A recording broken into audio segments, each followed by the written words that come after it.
All right, guys, thanks for joining in. This next hour, I'm going to talk about a little bit who I am and some tips for the out-of-state remote investor. A lot of these will apply to single-family home investing for a lot of you guys who want to get started. These days, I'm doing multifamily apartments, so I kind of wanted to just record this before I really forget a lot of this stuff. Before I kind of, a lot of stuff I've kind of forgotten along the way that I'll listen to old podcasts and I'll kind of even question if that was me saying that because I just forgot it. But a lot of this will be kind of my story and how I got started. I grew up in Hawaii. For a lot of you guys who haven't been following me too long, but Hawaii is a very unique place. We're very much into family and ohana, and this picture here kind of epitomizes the community that you find in Hawaii. Everybody's working together. People are fishing, farming, up in the mountains doing whatnot. But it's a big community where everybody knows each other, and this is what I kind of create my investor group around.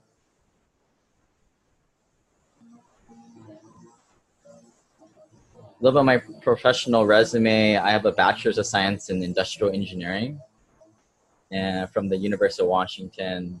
Also got a master's in civil engineering and construction management. I have my PE, and I started working in 2007 shortly after graduating, where I worked for a railroad.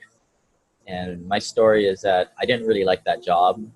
There's me on the left side. I was the first line supervisor in charge of managing this work group of 20 to 30-year-old guy, or 20 to 30 guys, mostly over the age of 55. We traveled 100% of the time, and it wasn't the greatest work environment, I'll say.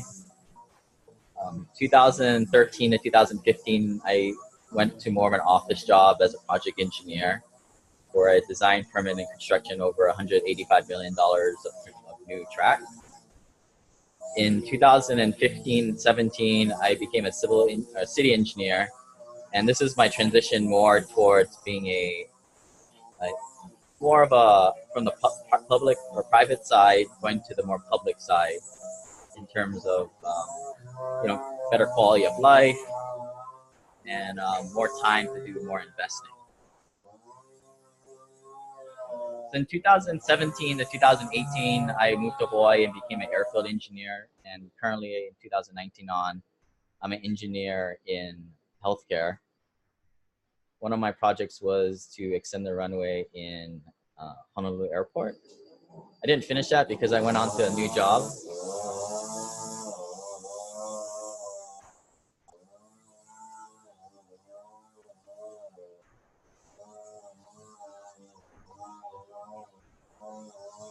So a little bit more about me. If you guys want to, I have this list of all these things I used to do to save money. SimplePassiveCashflow.com/cheapo.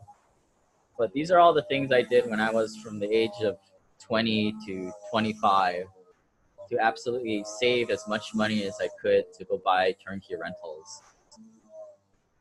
There's my bio link, SimplePassiveCashflow.com/about-me. Some of the tips here, like if you guys don't know this, but like if you go to like Mod Pizza, there's that picture on the bottom right. You make custom pizzas, but if you get like a big mega salad, you can eat like salad for days, and you can load up with as much meat as you want. So I would do all kinds of stuff like this, and part of this came about because I was, I didn't really like my job, and I was, wanted to get out of that rat race. Today I own 15 apartment buildings, 2 manufactured home developments, and assisted living, totaling over 2,100 units and $255 million worth of real estate, 10 U.S. markets. This is sort of how I put it all together. And I think for a lot of you guys listening who are starting out, this is a pretty good blueprint to follow. So if you kind of put yourself in my shoes, I graduated 2007 from college, went to work, and I saved up to buy that first primary residence to live in. Little did I know that I would be never home because I'd be working on the road a lot of the time. Like I said, I began to rent this property out. I bought this property for $350,000 and I rented it for $2,200. And just know at this time, I knew nothing about investing, right? And because I was this sort of accidental landlord category. And all I knew was that the rents I brought in were $2,200, and I minus my mortgage, which is $1,600, and that was, the delta there was quite a bit of amount of money for a young 20-year-old kid. And I just realized from there that I just needed to repeat this again and again, because there I am out there in the cold, 6:30 every single morning, needing a job briefing when it was like 30 degrees outside. I didn't want to be doing that for very much longer. I bought another duplex in Seattle, there in West Seattle, as you can see in the map. And 2012, I went out of state for more cash flow. A little bit more backstory behind that and why I don't invest in primary markets. We'll talk about primary markets in the future, later on in the presentation. But in 2012, the prices in Seattle started to go up, and I wasn't cash flowing on these properties. And I thought that this was the end of the road for me. And little did I know that primary markets don't cash flow very well. So I started to look elsewhere in the Midwest and the South, and I kind of settled upon Birmingham to buy this first property out of state, all the way out there. I didn't go look at the property. I didn't visit it. I didn't really know anybody there. I just got a third-party inspector and a broker, and I just tried it out, and it worked out. So that gave me the confidence to now go after. I sold my single-family home and my duplex in Seattle, and I did about 11 single-family homes via 1031 exchange in Birmingham, Atlanta, Indianapolis. And I got one in Newcastle, Pennsylvania. In the meantime, I also bought a coffee farm also. That's a little fun. But the biggest thing I think was I invested like about $60,000 into my education, different masterminds, traveling to different conferences, getting the coaching for different skill sets and different, the YouTube and the podcasts and the books got me up to this point. But in like 2016, I needed to take that next step. So this is when I kind of put my money where my mouth was and started to pay for this. Because from my point of view, I was in my early 30s, and I kind of figured I was going to be doing this for quite a while. So I might as well get good at this now and put in the investment. So this is called a Sankey diagram on the left side here. If you guys want to Google this, you guys can make this on your own. It's kind of a neat way of visualizing your budgets.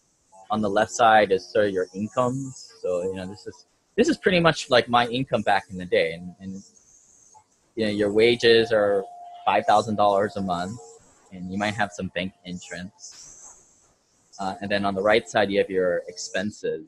And those expenses are your taxes, your housing, food, transportation, healthcare, beer. Well, I didn't buy that much beer, but that's just, spending money, right? To go have fun and live your life. And then the excess is savings there. Notice it's not very much. But here is kind of where I was. I was just this 20-year-old bro. And year one, I bought that first rental property, and everything else sort of stayed the same with my cheap tactics, but my savings went up, as you can see.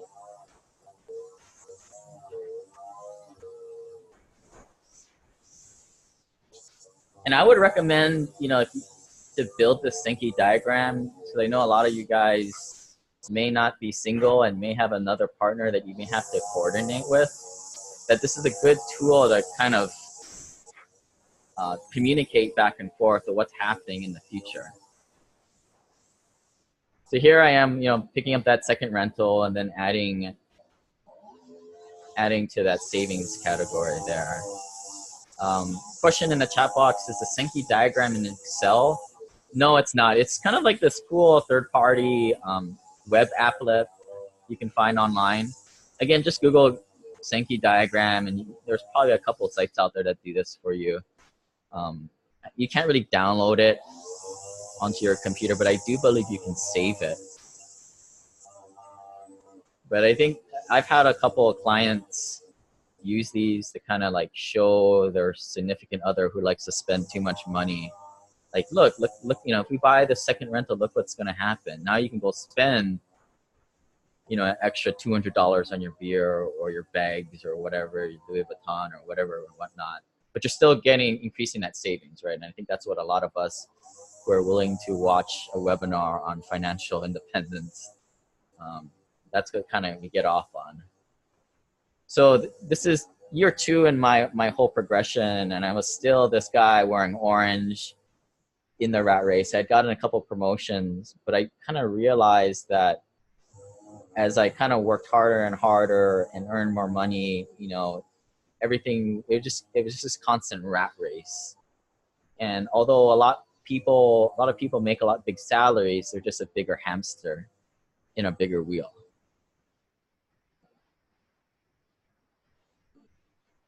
So here's kind of more of the progression. Year 3, year 4, I picked up another rental. Again, I didn't really do this that linearly. I kind of jumped all around the place. A lot of this, in the first couple of years, I made all kinds of mistakes. Like I refinanced my home to a 15-year loan. You know, if I would have I wish I would have had some guy just telling me what to do every once in a while, just to straighten me out. Year 5, more savings there. So this is where kind of the transformation kind of happened.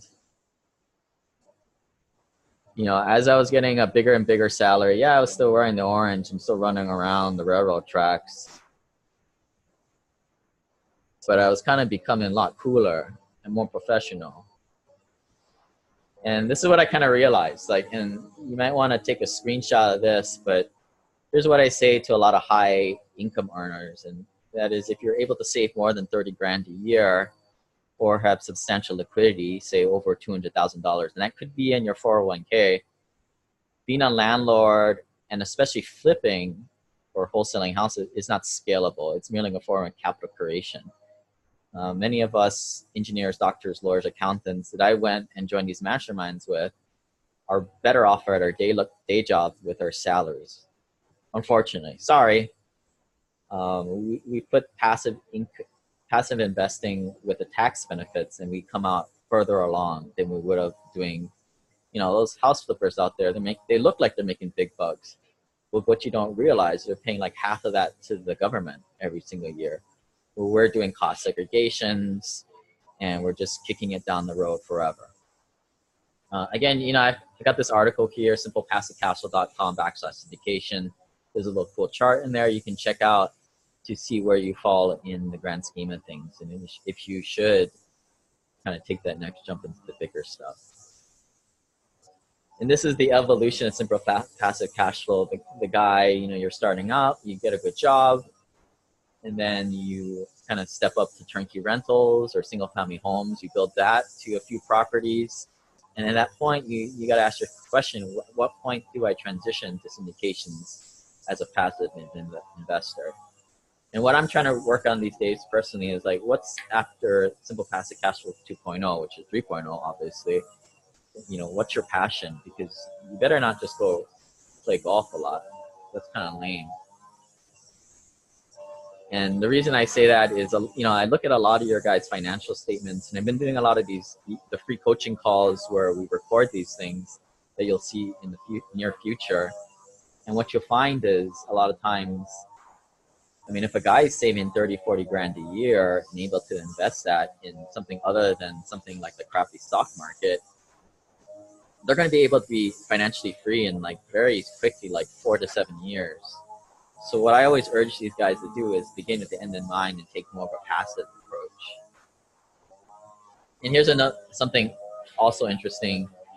Out of all the simple passive cash flow investors that have invested in my deals, there's this big void between the 27 to 35-year-old guy or gal. Part of that has to do with you're probably starting a family at that point, and you're not.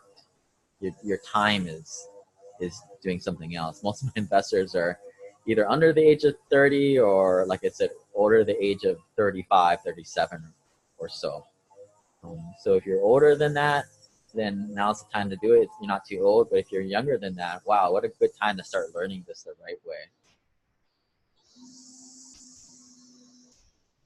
You guys can take a look at this at simplepassivecashflow.com/syndication, but this is that little chart I was referring to.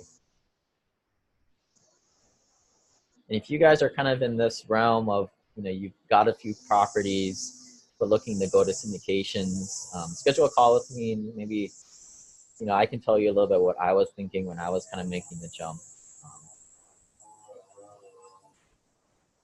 So again, going back to my story from year 0 to year 6, this is how it kind of worked.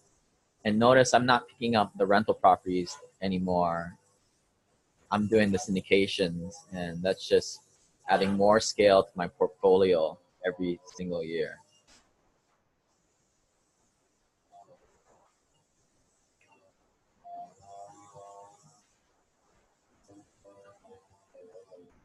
And this is, you're thinking that every year you're able to save about 30, 40, maybe even $50,000. And you've got the rental income also kicking in funds. And now you're going into a syndication year. And at this point, here's where I was in about 2016. I was working at this crappy job. I was making a lot of money, and more importantly, saving a lot of that money. But I just got really sick and tired of being a W-2 and worker that wasn't being appreciated. I think a lot of us have seen this diagram, but I also added on here, your job in the green. You're always the expectations are always going to be increasing on you as you start to excel and take promotions. And unfortunately, because, well, maybe this is a good thing that you kind of see the light, and you kind of see how wealth is really being made. And for me, this story happened when I got put on probation because of some politics that happened. And nevertheless, I didn't really like who I worked for, and I didn't like their character because they were just trying to get themselves promoted. And I realized I made more money than my boss's boss. And it just didn't make sense. And that's that red line put on a graph where as you get older and your passive income goes up, you have less and less motivation to put your heart, sweat, and tears into building somebody else's dream, aka the W-2 job. LinkedIn always hits me up and says, hey, we got some jobs, you might be interested. I tell them, no, thank you. So here are some tips for surviving the W-2 world that I've kind of come up with. Number 1, don't take promotions unless you have to. For example, you don't want to work for someone that you don't like or is incompetent. Or another good reason is, they want to relocate you, right? That might be a reason to take a promotion. Number 2, swallow your pride. Look, you probably manage your funds a lot better than your boss and boss's boss manages their funds at home. You can't tell me all these times when like my boss was like, well, you don't understand business. I'm like, all right, I really don't understand business because I can't seem to get myself out of my living paycheck to paycheck lifestyle.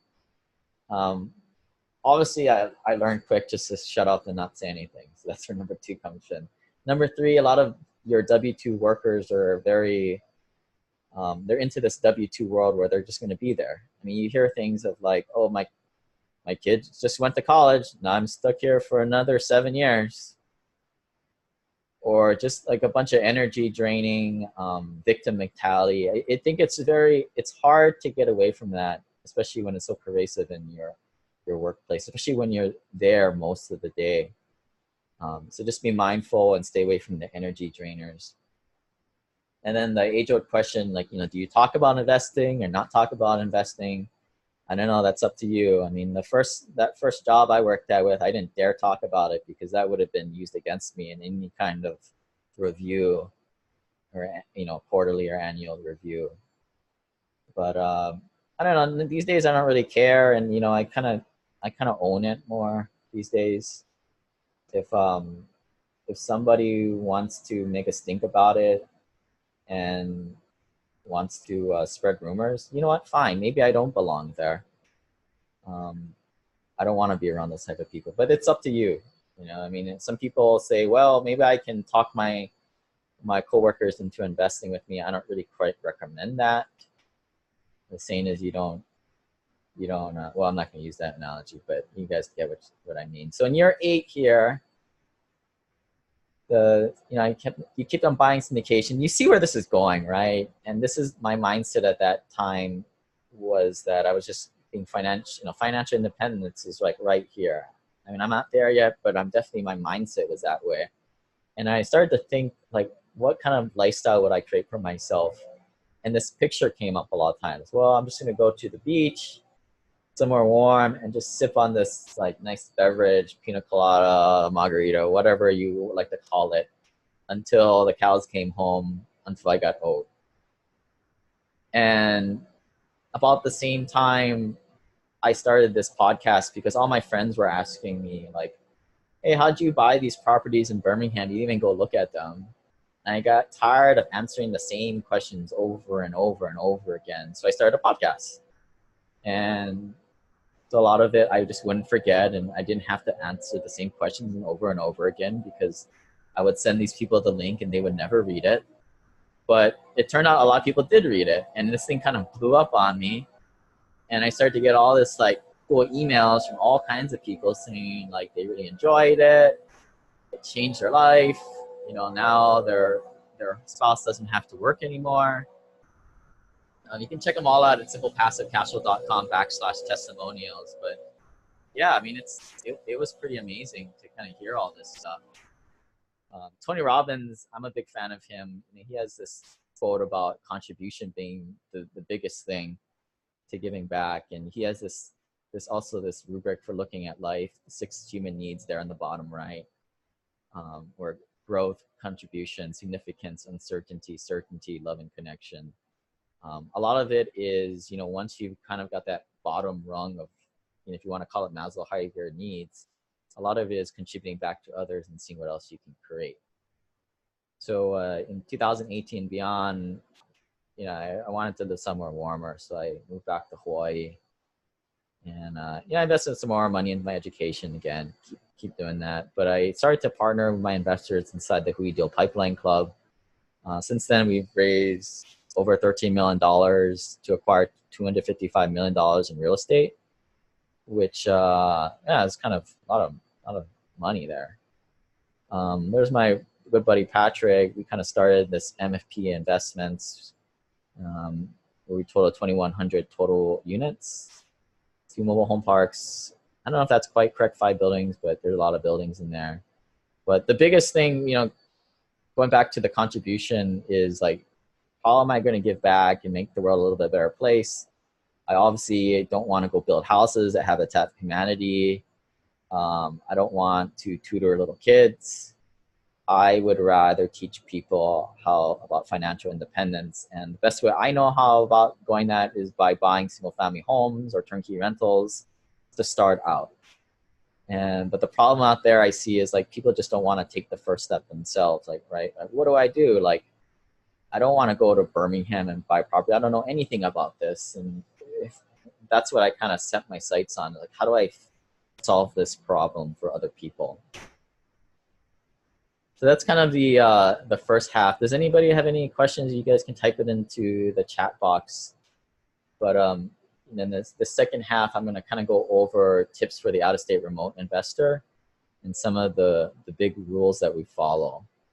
And just before we move on, a lot of this advice is coming from, I'm more of a passive investor, right? Like, I'm not an active investor who wholesales houses, bird dogs, flips, develops.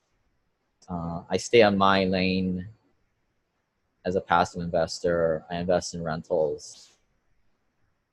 I think you need to figure out what's your highest and best use and which of these categories you fall in the most, right? Like, ask yourself the question, like, what do you have? Do you have time?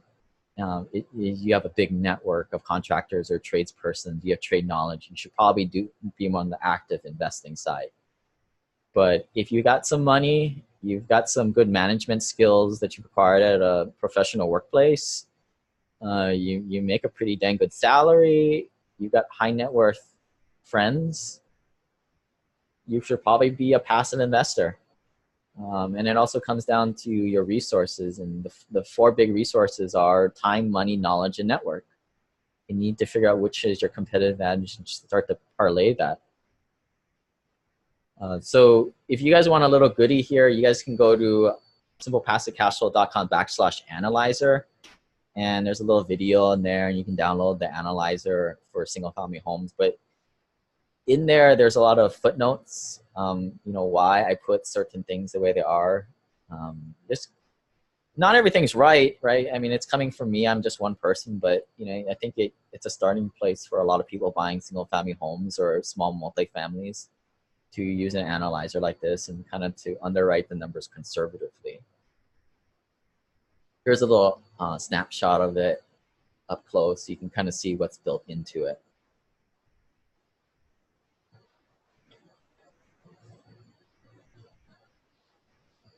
But one of the first rules you want to start out with is the 50% rule for expenses. So what this means is, let's just say a property brings in $1,000 for rent. You want to apply this rule and assume that 50% of that income is going to expenses. And this is the quick and dirty way of seeing if a deal is true or not. A lot of times, and this applies to even big multifamilies, right? Like I'll see big deals out there that, you know, the average rents are $600 and there's a 100-unit building, right? So I'm gonna do my math live here, which is me a little afraid. So maybe that's $60,000 a month. I'm gonna guess, but I should know using the 50% rule that 30,000 of that should go to expenses, right? So if a property is bringing in $100,000 a year, I better go look at their P&Ls and their rent rolls. Well, it wouldn't be on the rent, but it would be on the P&Ls, and I better check that how much are going to operating expenses, and it better be close to 50%. If not, there's something going on here.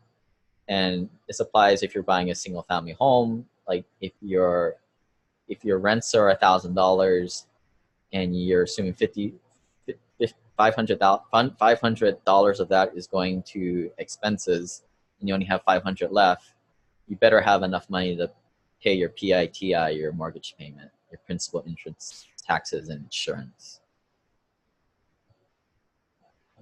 So you know this rule, you probably know most investors out there. And this is kind of a breakdown of that and why it's the 50% rule. You know, for that $1,000 monthly rent, you've got to pay the property manager.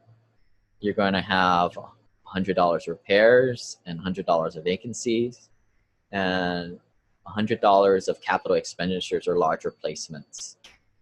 A lot of that's not going to hit you every single month, right? $100, $100, $100. It's going to be in spikes.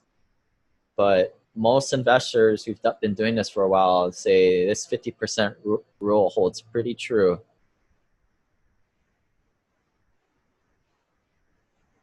The next big thing to know as a out-of-state investor, just an investor in general, is the rent-to-value ratio. So to find the rent-to-value ratio, you take the monthly rent divided by the purchase price, and that gives you the RD ratio for short. So for example, $100,000 home rents for $1,000. So you go 1,000 divided by 100,000, and that is 1%. So I got a big article written on this if you want to kind of dive more into this, SimplePassiveCashflow.com/RV. But pretty simple, right? And I think this is a good time to talk about primary markets that don't cash flow. So like here in Hawaii, this house that I'm in now, it's almost $1 million house, but I rent it for about $3,000 and it equals 0.33%. Again, much lower than that sort of needed 1% rule.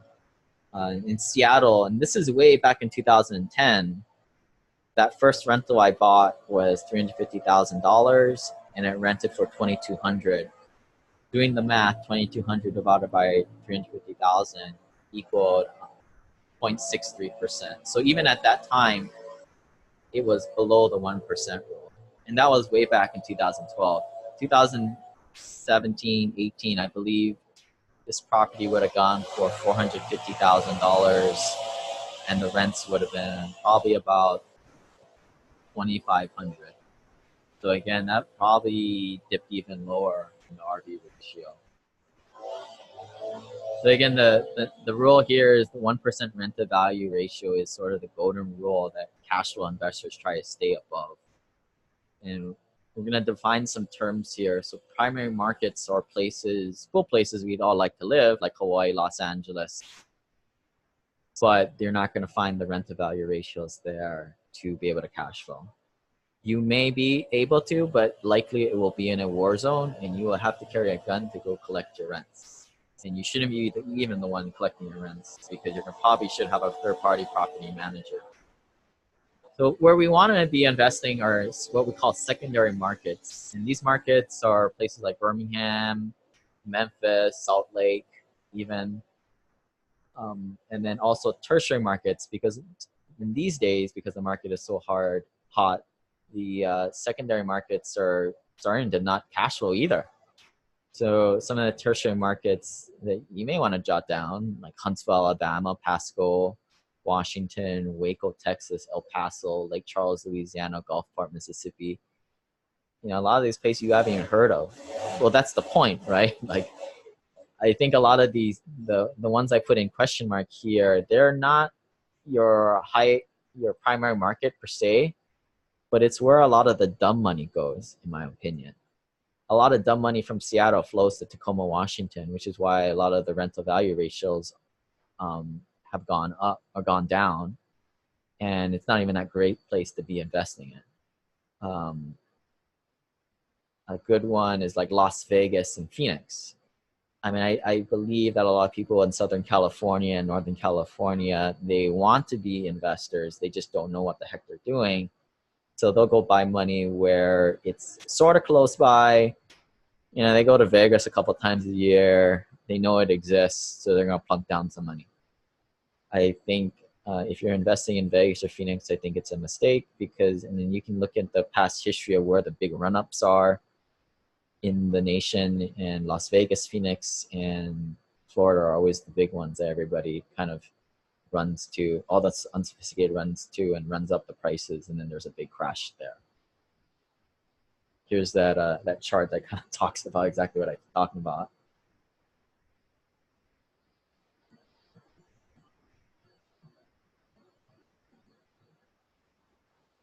Some trends in terms of other markets to invest in. I like to invest south in the southern half of the United States, partially because that's where the population is going. You know, maybe it's because of the old people getting old and they don't do so well in the code. I don't know. But whatever it is, John Burns from Big Shifts Ahead says this. This is true. One thing I like to look at is this thing called the van line report. It's if some of us has been like relocated before and you're white collar worker, they'll move your family via van line, and this is just a sort of report that they put out every year that kind of shows where the population is coming from and going to. And a nuance of this is like, remember, these are the rich people, right? This isn't particularly the class B and C housing that we would like to invest in as cash flow investors. We would like to look at the U-Haul van line report, which includes all the blue collar workers and the cheapos like me who would get a van and his buddies and some beer and move across town. A lot of the higher areas of influx are Texas, Florida, Arkansas, South Carolina, Tennessee. We were talking earlier before we started the presentation, North Carolina's there. You know, it's all like that southeast southern states.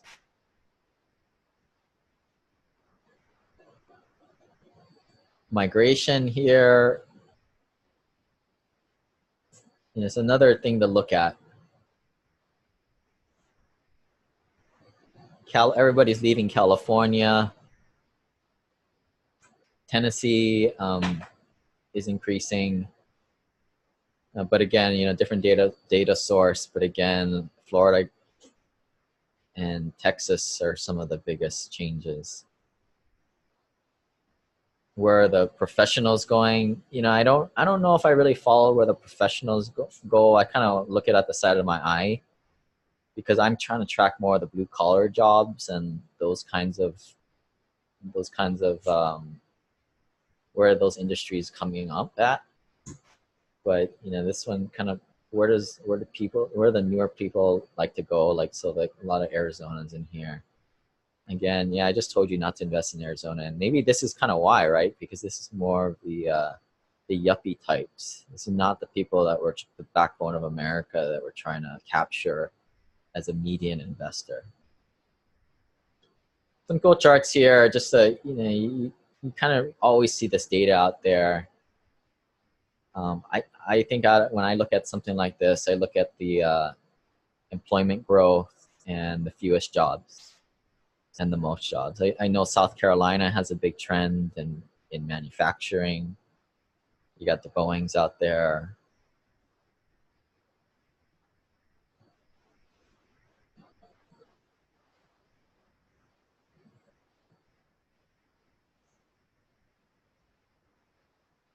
I always like to look where the most affordable housing is. I've got a 52 in Des Moines, Iowa. You know, you want bread and butter, right? You want something that's going to do well in a recession. Also got 3 apartments in Huntsville, like there. Quality of life, you have Pearl City, Hawaii, one of the worst commute times, as well as San Francisco. And the least affordable housing is, you know, they're in Oklahoma and San Francisco Bay Area. You know, I'll look at all kinds of things like this, where it'll be in different cities. But you know, this is all different data you take in. You kind of make a point. But I think it's just important that, you know, you pick a market, but then you zero in on that certain asset class in that market. So for example, here, I've got the 4 different asset classes for single family homes. So the first one here, that on the right side, is the luxury apartments. These are what we call Class A assets. Modern amenities, desirable location, white collar tenants. This is a place where like a young woman would be like running around exercising in the evening time. And that may or may not happen left of there, the Class B area, where, you know, these areas have good appreciation potential, but still it's a mix of blue and white collar tenants. And then the Class C is where we like to kind of hang out with. You know, it's tricky. You know, you've got some Section 8, you got some lower end tenants. It's trickier, but I think if you can handle the tricky, that's where the rewards are. Buildings are usually a little older, so like I would call a Class C building built in the 1970s-ish, where a Class B building might be 1980s, 1990s, or the Class A would be built in the last 10, 15 years or so. Where you definitely don't want to be is this Class D or F area. The most crime, difficult to collect rents, people are very transient. We call these war zones. And this is great for repositioning, however, if you're someone who is very adept at that. But not for most. I like to stay in this area between Class C and Class B, where I believe, you know, you're getting a good solid asset and good tenants, but you're not kind of staying in the Class D and F area, but you're still cash flowing, unlike in Class A, where you're not getting cash flow. And what you're trying to do is you're trying to increase the value by doing a little rehab to get it from the Class B, maybe up to Class C, maybe up to Class B. You also have the location and neighborhood classes, and I kind of talked about this. Like usually in the Class A buildings, you have a Class A location, safe, desirable. On Class B location, you have a little lower crime, lower commute times. I would call this somewhere that I would be totally fine going and checking out, but maybe I would feel a little uncomfortable in the evening time. Class C location. I've got a building definitely in a Class C location that we've got rent-a-cops out there sometimes. And I'll be honest, I didn't really feel comfortable getting out of the car to go take some pictures, but I did. But definitely don't want to be there at nighttime.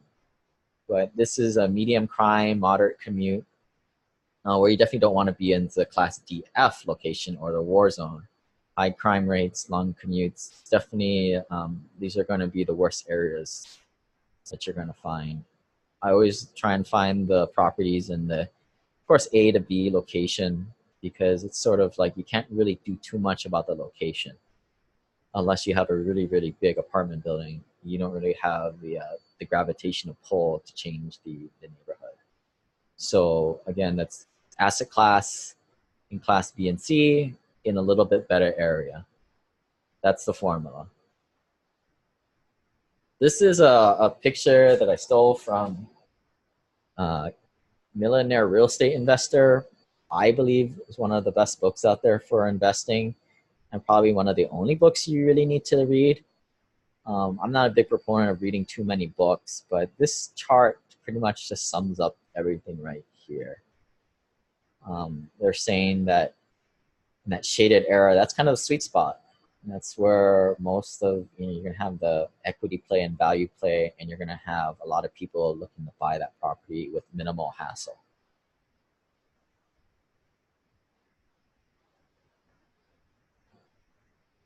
So here we have the property classes again laid out, and I have on the top single family home houses, and on the bottom I have apartments. So I had a question here, determine which neighborhoods are Class B and C. Another way I look at it is, and this is where it's like you really have to go and start to look at some of these properties and build your own networks too and get data points, because it really helps to compare real life situations. Like if me and Dennis went and walked the property, I'd tell him, hey, this is a good C, maybe C plus, and then that would be a good data point. I would say a B class, what I look at is like maybe there's some people walking around during the daytime, and it's sort of safe to walk around at night. But if you're like a younger woman, I just wouldn't. And I don't want to be sexist or anything like that, but those are like the indicators that you're looking for in a neighborhood. When you go drive a property, turn off the freaking radio, pay attention to what people are driving, because you're trying to open your ears and get a sense of that neighborhood. Look at the cars people are driving, right? Are they driving like pieces of 1980s junk? Because if you are, you're probably in a D or C class neighborhood. If you're in a B class neighborhood, you're probably in your good, solid neighborhood.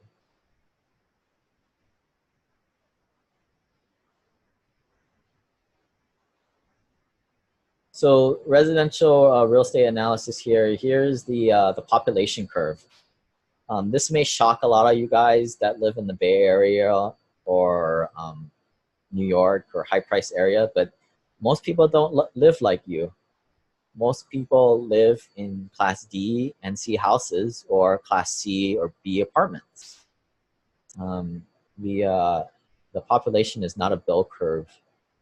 I don't know what this is, Poseidon or distribution or whatever. I'm an industrial engineer, but I don't know. But it's not lopsided. It's not an even bell curve. This is what my theory of where the baby boomers are going in the next 5 to 20 years. They probably live in between a Class C and B house, and they're going to move. They're going to probably downsize or go to an apartment. That's one of the reasons why I invest in an apartment. The Gen Xers, the guys behind them, they're still moving up in the getting more net worth, and they're probably going to take over the vacated area that the baby boomers are vacating and step up to more B and A class apartments. the Gen Y guys, I'm sort of a Gen Y. You know, we're following up. We're still trying to build our net worth, and we're going to buy those starter homes. And the millennials, they're going to. It's just this constant movement of one class taking another. It's just kind of this cycle of one vacating this other, and that's my thoughts on what's happening in the next 5 to 20 years.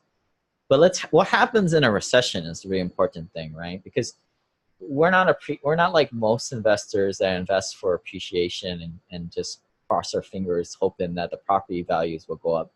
Because every once in a while, and we'll talk about when, there's this thing called a recession where the economy just craps out, and this bell curve of the population regresses backwards.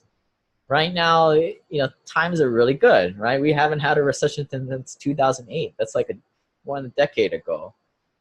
And people are living pretty good lives, right? I think they're like, the stories on the news are like this new term called like ghosting at your workplace, where like people have so much job opportunities that and so many interviews that they're just ghosting their employer and not even showing up, which is kind of absurd, but that's just where we are in the economy right now. I mean, if you can't find a job, especially if you have like a degree, something is wrong with you, man. Like, I don't know what to say. But and that's just what the statistics say. I mean, we're all-time lows for unemployment right now. So, but in a recession, everybody will drop backwards, sort of in this fashion. The A's will go to the B's will go to the C's will go to the D's.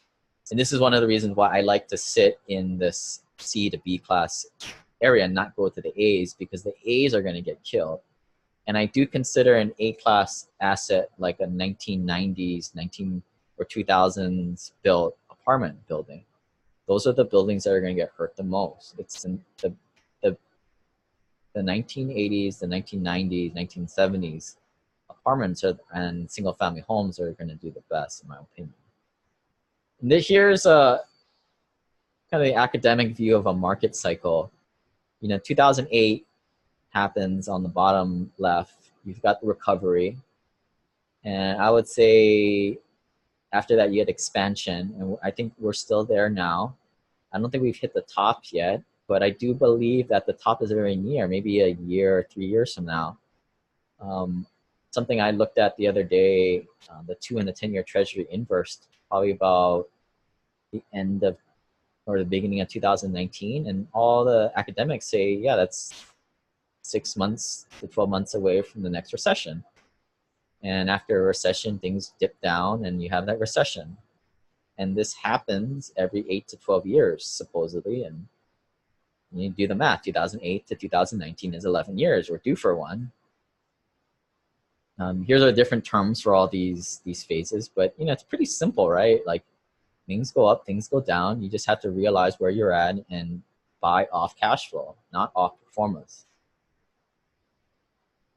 There's some different charts and graphs here that I'm kind of looking at, where I think the last from 2012 to 2016 was a great time in terms of growth, but we're seeing a lot of that decreasing these days, the last couple of years, and that's kind of the trend. I mentioned it, if you're looking for a job, you really got to rethink things, because it's sort of, unemployment's very low right now, all-time low. I mean, I don't think we can go lower than the 3%. I think that's the floor. So what am I doing? I'm going into deals with fourth appreciation, so there's ability to bump up, get above water in case of a catastrophic economic crash. But mostly it's cash flow from day one. No pro forma, non-pro forma, and no development deals for me, with good buffer in case of a recession. So some quick tips here about being an out-of-state investor that I've kind of picked up. First thing, be a squeaky wheel. Most investors that a lot of turnkey providers work with in the South and Southeast, they've seen it all, right? Like, a guy calls them from 2,000 miles away.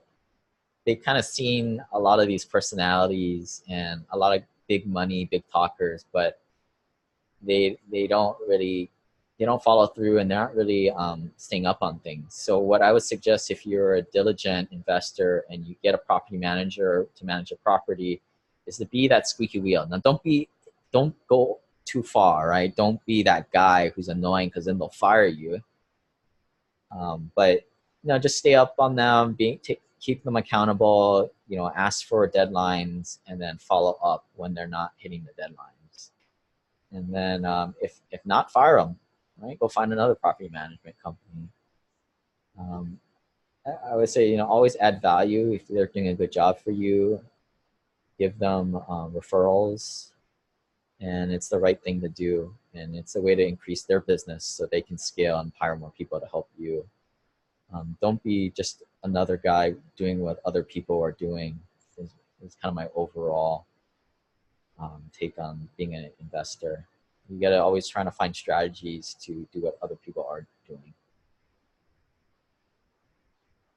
Other tips here: be organized, keep track of emails, hold people accountable. Here's a good example that I just took a screenshot a while back ago. Hey Karen, just following up on this. On February 2nd, I took a copy of her email, and it sort of, I don't know if you call this passive aggressive, but it just shows them that, hey, I'm taking my notes here. You guys better follow through. And here's another example. I use this thing called followupthen.com that I send myself emails into the future. It reminds me. It's a great system. It's not for you, but it works for me. So what I did is I sent this 10 days in the future, and it'll shoot into my inbox, and then if this thing isn't done, then I'll get on the phone with Erica and say, what the heck, man? What's going on? But here's a big snapshot of all the things I've kind of looked at this past, different investing options. You're welcome to take a little picture, screenshot of this, and kind of look at a later time. But I think there's no other better than starting out with your first single family home to get started. Once you don't have to be like me and buy 10 of these things. I would have just stopped at maybe like 3 or 4. But then, it was the way I started, but I think I would have gone to like the bigger syndications quicker. This is another chart that's very famous with my folks. It's called the risk return matrix. And here's all the ways you can invest in direct investing in hard assets. And here's this line of that you can probably do better than this stuff down here, which are bonds, money markets, REITs, stocks, mutual funds. They're all varying levels of risk, but very low returns. What we want to do as investors is get the most return for the least amount of risk. It sounds basic, but it's very hard to do when all these different types of investments are very fragmented.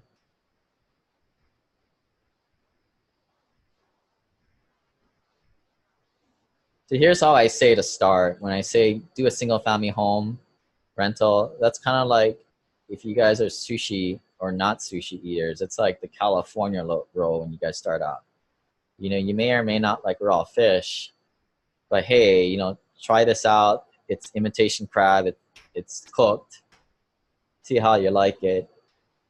You're probably going to find that it's pretty dang good, so you're going to want something a little bit better. Maybe you get like this tempura shrimp that's still cooked. But then you're going to step up to something like the spicy tuna. Now this is raw fish, and this is exactly what you said you weren't going to do, but you're used to this whole bit. And then you go for the good stuff, the bigger deals when your net worth is a little higher, and you can kind of go into a lot of these deals. And then if you guys don't know what that is, that's some uni right there, the sea urchin. That's some good stuff. But it's just no different than the local drug dealer gives you a cigarette and then steps up to you harder and harder drugs. I don't know. I think the sushi analogy is a little bit nicer, but Yeah, it's all good stuff. I think you just got to get started, and the single family home is a way of getting started. This is the ideal way of kind of doing this. You know, start off with a few single family homes, put 25 grand down on a $100,000 property, you know, some closing costs included in there. And that'll bump your cash flow up, you know, $3,000 to $4,000 a year. And you just kind of build your cash flow that way. And, you know, once after 3 or 4 years of getting 4 rentals, you've increased your annual cash flow up $10,000, $15,000 to go even buy more rentals. And possibly at that point, your net worth is at a point where you can go after bigger deals as a passive investor and as a sophisticated investor. You don't need to be accredited to go into most syndications. The vast majority of syndications are 506B, open to non-accredited investors, as long as you have a personal relationship with the syndicator. You know, different types of deals. And this is when you're trying to diversify into all kinds of different deals. You know, we talked a little bit earlier about, you know, what are things other than multifamily? I think multifamily is really overplayed because it's just the obvious logical progression, right? Dude gets single family homes, he gets a duplex. What is he going to do? He's going to get then he's going to get an apartment building. I kind of mentioned it earlier, don't be Waldo. Maybe that logical progression is not really the best way of doing things most times. So try things out, like a mobile home park syndication, or you know, life settlements. That's a little bit dark thing there. We can talk about that later. But you know, I think as your net worth increases, now you go after more higher risk, higher return investments, and maybe break my rule of going after a development here or there. There's another concept I talk a lot about, my opportunity fund. You want to check that out, SimplePassiveCashflow.com/OFund. But this is a way of, you know, as you're going into deals as a passive investor, putting in 50 grand here, 50 grand there, you're going to run out of money. And if you're smart on how you do things, you don't have that much money making nothing in the bank. But if you're smart, you can put it into sort of liquid investments like the infinite banking, or AHP has always been a sponsor of the show. And they've kind of been a good go-to for this on deck circle in case a good deal comes up that that you just went into a deal and then you need to go pull 50 grand from somewhere. So this is kind of you know, what I've been doing these past few years. You know, doing this podcast, it's been my way of contributing back to others, and this concept of ikigai, and this intersection of doing something you like, something that the world needs, that you can be paid for, and what you're good at. I've never been a fan of, you know, somebody who does pottery, for example, but they like to do it and it's their passion, but they can't monetize it because it doesn't do anybody any good. I call that a hobby. But the ikigai is something where it kind of lines up all 4 of these categories, and that's truly a pretty neat thing if you can do that. And I think everybody should be striving towards finding their ikigai. So, you know, Simple Passive Cashflow have been kind of growing very steadily since 2016. But I've always been seeing this, you know, people struggle with money. They drive long commutes to get to work that they may or may not like. Here in Hawaii, this is pretty much, it's paradise, but like that picture on the left side, that traffic, as we said earlier, it's like Pearl City is like the 3rd worst place in the country. The retirement system's a joke. And Hawaii has a lot of newer developments, which further illustrates the separation between the haves and have-nots here. The local people are living multiple families under one roof, traveling to and from work 2 hours plus every day, where the haves, who a lot of it's international money, is living in these high-rise apartments. And it's just a separation of the rich and the poor. And yeah, I mean, it's sort of becoming, you know, you want to own your home, keep dreaming. It's not going to happen for the regular person.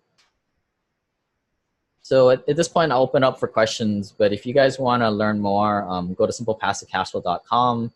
I've been slowly adding to every single article this past year. And it's a free podcast. You guys can check that out. And if you haven't joined the Huido Pipeline Club, it's a free investor club where I filter investors and underwrite the numbers and partners myself. The website there is crowdfundaloha.com. And REI Aloha Club is the club for the local investors here in Hawaii. And we're having a meetup tonight at 8 o'clock at Pi for investors, and 7:30 for current current shareholders. You guys can come a little earlier for a little special meetup there. And if you guys want to get connected with my journey to Simple Passive Cashflow Mastermind, go to simplepassivecashflow.com/journey and apply for the mastermind there. We currently have about 12 people there and filling up on that one quick. So that's kind of my way of fighting back against all these predatory education companies that are charging 20, 30 grand for something people can learn on their own. It's like a tenth that, really, the price. But what you're getting is bi-weekly calls with me. We kind of go over it in this format. It's a little more discussion based. If you guys want a good example, go to simplepassivecashflow.com/tax. That's TAX, where we did a little book club on this. And you'll get access to a mastermind of other investors that have also paid for the group and are good people, kind of the people that I attract. But we got a first question here. Does AHP carry higher risk? Is it guaranteed return on investment? Nothing is a guaranteed return on investment. Everything has risk. So the way it's set up is like they have like a 10% return, but it's a pref, and a preferred rate of return is not guaranteed, if that makes sense. Anything else before we sign off? All right. Well, thank you for joining, guys. Really appreciate it. If you want, shoot me an email at lane@simplepassivecashflow.com, and we'll see you guys next time. Bye.